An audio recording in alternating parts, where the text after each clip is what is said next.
It's good to be with you on this Tuesday and here as we're together to try to encourage one another in the Lord.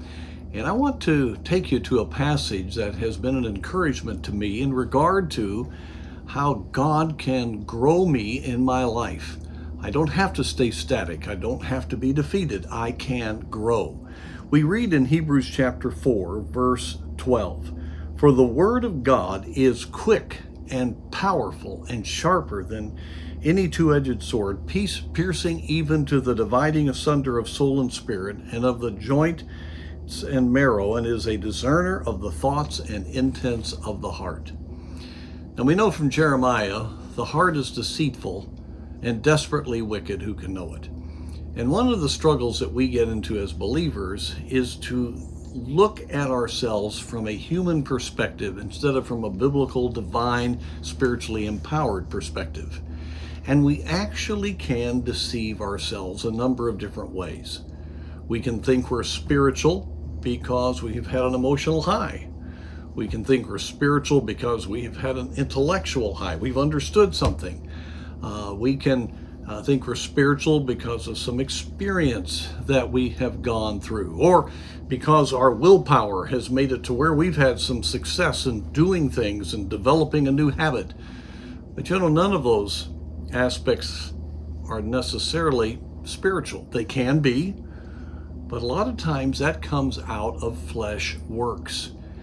And we can really deceive ourselves. But here we find out that the Word of God, if we will study it and meditate upon it, it's quick and powerful and sharper than any two-edged sword. And I want you to note this: it will divide the soul and spirit. What that means is it will help you be aware of what's missing spiritually and what I call soulish. Soulish is how God made us. It's our real person, our mind, will, and emotions. And our mind, will, and emotions, that which is really our personality, can either be under the control of the spirit and be spiritual, or it can be under the control of the flesh and be having experiences that are human and not spirit empowered.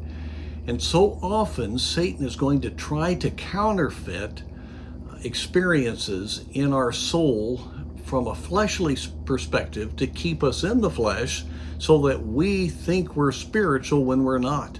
There are a lot of services that are very emotional through the contemporary music, and they're scripted, and people are just moved by them. And God can work, but oftentimes people finish that and just go right back to the kind of living they were involved in. Or there's a lot of emphasis today, especially among fundamentalists, on intellectualism and that satisfaction that comes when you logically figure something out. But that can be of the flesh and not a genuine spiritual understanding of truth. And then, as I mentioned, that willpower, thinking we're pulling ourselves up by our bootstraps, we're accomplishing something, when it's really the work of the flesh and it is not the work of the Spirit. And if we actually think we are spiritual when we're not, that is a great deception. We need to understand what is soulish and what is genuinely spiritual, what is carnal and what is of God.